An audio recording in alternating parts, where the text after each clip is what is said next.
Halo teman-teman, perkenalkan nama saya Rambu Yohana Tamara Teresa Iki, NPM 1933121374, dan NAM Akuntansi Universitas Warmadewa. Di sini saya akan menjelaskan analisis rancangan flowchart sistem akuntansi penggajian. Sebelum itu, kita harus tahu dulu sistem akuntansi penggajian itu apa. Sistem akuntansi penggajian dirancang agar dapat membayar gaji karyawan secara teratur dan untuk menyediakan data yang berguna untuk keperluan pengambilan keputusan dan manajemen.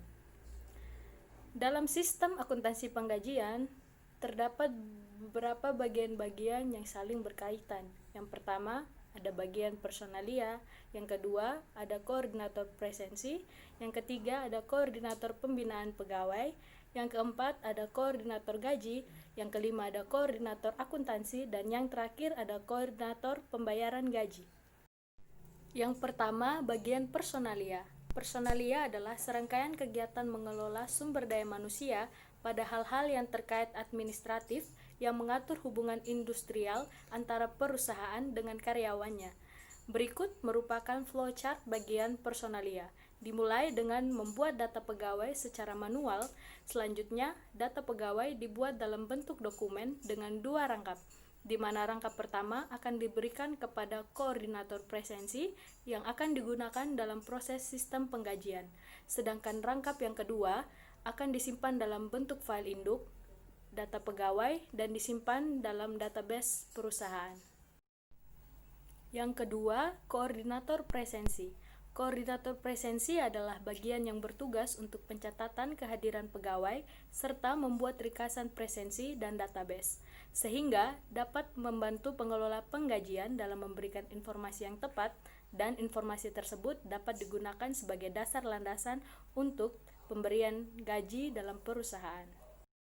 Dalam flowchart koordinator presensi ini, setelah menerima data pegawai dari bagian personalia, lalu koordinator presensi akan membuat form presensi pegawai, data kehadiran pegawai secara manual, dan membuat ringkasan presensi pegawai yang dibuat secara manual.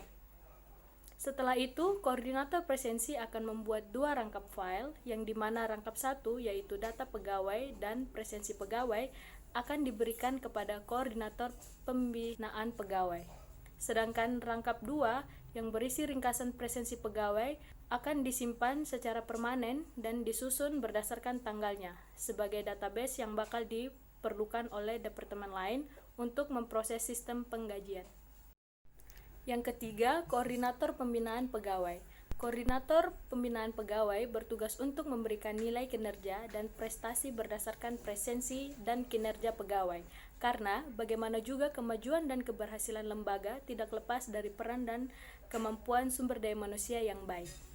Koordinator pembinaan pegawai akan memulai pekerjaannya ketika menerima dokumen data pegawai dan presensi pegawai dari koordinator presensi.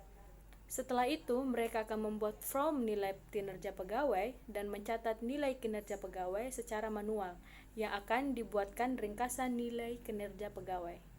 Dari hasil tersebut, koordinator pembinaan pegawai akan dibuat sebagai dokumen dalam bentuk dua rangkap, di mana pada rangkap kedua yang berisi ringkasan nilai kinerja pegawai dan presensi pegawai akan dijadikan satu, lalu disimpan berdasarkan tanggalnya, yang berupa file kinerja pegawai yang akan disimpan dalam database perusahaan secara permanen, dan pada rangkap pertama, data pegawai akan diberikan kepada koordinator gaji untuk melanjutkan proses tersebut.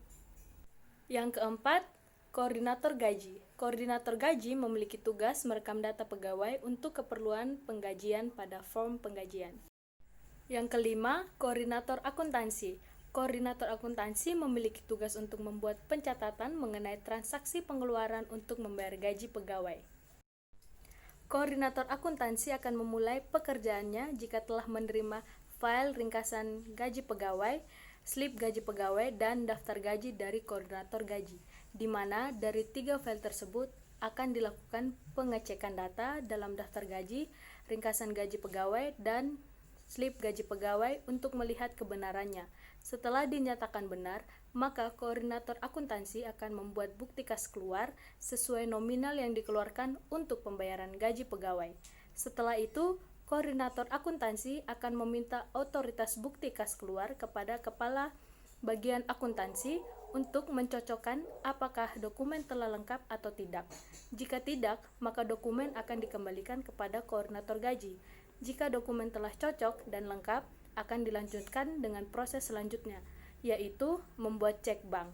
Cek bank ini digunakan untuk tata tukar penarikan dana dari rekening tersebut, di mana cek bank tersebut dibuat secara manual dan dibentuk dalam dokumen sebanyak 2 rangkap, di mana selanjutnya dokumen daftar gaji dan dokumen cek bank rangkap 2 akan disimpan dan disusun sesuai tanggal penerbitan.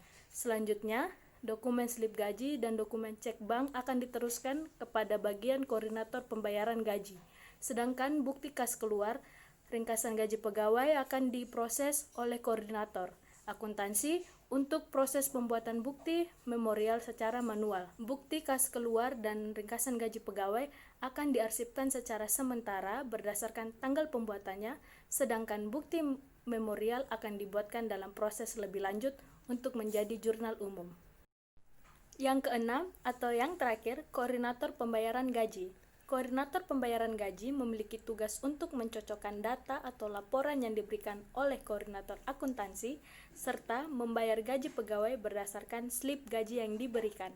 Koordinator pembayaran gaji akan memulai pekerjaannya setelah menerima dokumen cek bank, slip gaji pegawai, dan bukti kas keluar. Setelah menerima file dokumen tersebut, koordinator pembayaran gaji akan melakukan pencocokan 3 file tersebut secara manual. Dan jika dokumen tersebut sudah benar, maka cek dapat dicairkan ke bank. Dana yang diperoleh dari cek tersebut akan digunakan untuk membayar gaji kepada pegawai dan menyerahkan slip gaji kepada pegawai sebagai bukti rinci pembayaran gaji. Proses selanjutnya, koordinator pembayaran gaji akan membuat bukti pengambilan gaji dan meminta tanda tangan pegawai. Selanjutnya, bukti kas keluar dan bukti pengambilan gaji akan diarsipkan sesuai tanggal pembuatannya. Dan jika cek bank telah diberikan kepada bank, slip gaji pegawai telah diberikan kepada pegawai, maka flowchart sistem akuntansi penggajian telah selesai. Sekian penjelasan analisis rancangan flowchart sistem akuntansi penggajian. Semoga bermanfaat untuk kalian semua. Jangan lupa like, subscribe, and comment.